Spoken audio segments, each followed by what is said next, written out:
23 बरस शासन में रहने के बाद बिहार के लोगों की बर्बादी और बदहाली के बाद अब नीतीश कुमार 125 यूनिट बिजली फ्री का अगर लॉलीपॉप दे रहे हैं तो कोई इसको मानने वाला नहीं है। बिजली के विषय में जो समाज के लिए सबसे बड़ा इशू है वो है स्मार्ट प्रीपेड मीटर का, जिसकी वजह से हजारों परिवार अंधेरे में जी रहे हैं और प्रीपेड होने की वजह से लोगों का बिजली एक दिन भी अगर पैसा नहीं दिया तो कट गया। दूसरी जो समस्या है कि बिजली का बिल गलत आ रहा है।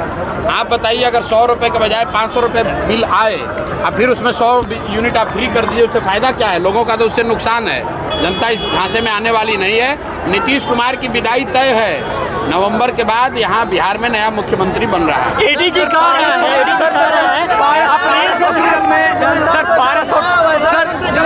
पारस हॉस्पिटल में गोली मारी गई है। भाई देखिए, पारस हॉस्पिटल में जो गोली चली है, हत्या हुई है, अभी कल भी मैंने आप लोगों को कहा है कि बिहार में कानून व्यवस्था की स्थिति लगातार बिगड़ेगी, अभी और बिगड़ेगी। इसलिए बिगड़ेगी कि पूरा पुलिस प्रशासन तो शराब से पैसा कमाने में, बालू माफियाओं के साथ साठगांठ करके पैसा कमाने में, घूस लेने में लगा हुआ है। जितने मंत्री हैं, जितने सरकार के लोग हैं, वो ट्रांसफर पोस्टिंग में करोड़ों रुपए का उगाही कर रहे हैं। तो आप जब पुलिस वाले शराब और बालू से पैसा कमाने में लगे हैं तो कानून व्यवस्था का काम कब करेंगे? तो ये स्थिति न सिर्फ अभी बिगड़ी है, आगे भी बिगड़ने वाली है। सरकार का इकबाल खत्म हो गया है। नीतीश कुमार मुख्यमंत्री के तौर पर काम नहीं कर रहे हैं। उनकी शारीरिक मानसिक स्थिति ऐसी नहीं है।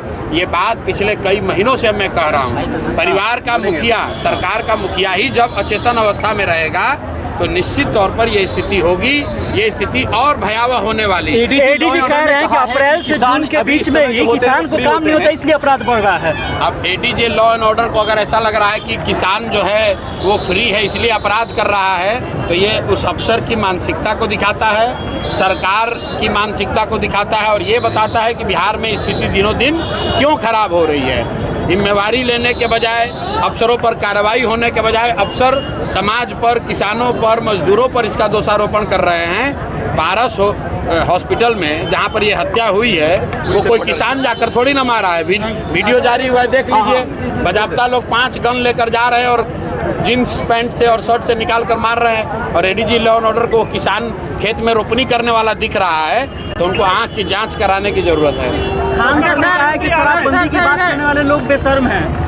अब ये खान साहब का अपना ओपिनियन हो सकता है। कल प्राइम मिनिस्टर मोतिहारी आ रहे हैं, क्या कुछ कहेंगे आप? क्या डिमांड है? प्राइम मिनिस्टर साहब मोदी जी चौथी बार आ रहे हैं। हर बार पिछले 3-4 महीने से मैं यही कह रहा हूँ कि मोदी जी को बिहार में ये बताना चाहिए कि हम लोग की शिक्षा व्यवस्था कब सुधरेगी। मोदी जी को ये बताना चाहिए कि बिहार से पलायन कब रुकेगा। मोदी जी को ये बताना चाहिए कि यहाँ रोजगार फैक्ट्री कब होगा ताकि बच्चों को गुजरात और महाराष्ट्र 10-12 हज़ार रुपये के लिए न जाना पड़े। बाकी की जो बात कर रहे हैं मोदी जी, एक ट्रेन दे देंगे, एक रोड बना देंगे, इसकी हम लोग को ज़रूरत नहीं है। ये हम लोग सब अपने से कर सकते हैं। हम लोग के बच्चों के लिए रोजगार होना चाहिए, पलायन बंद होना चाहिए। 2 रुपया कम मिले लेकिन बच्चे अपने परिवार के साथ रह सकें, लोग अपने परिवार के साथ रह सकें, पढ़ाई कर सकें, रोजगार कर सकें। लोगों की ये इच्छा है। और आपने अभी सभा में देखा, मैंने पूछा भाई अगर वोट बिहार का है तो फैक्ट्री कहाँ लगना चाहिए? लोगों ने कहा बिहार में लगना चाहिए। और मैंने ये भी पूछा कि बताओ 15 साल में आप मोदी को वोट दे रहे हो बिहार के लोग, मोदी जी ने फैक्ट्री कहाँ लगाया है, बिहार में कि गुजरात में? गुजरात तो हर व्यक्ति कह रहा है कि नहीं गुजरात में लगाए हैं।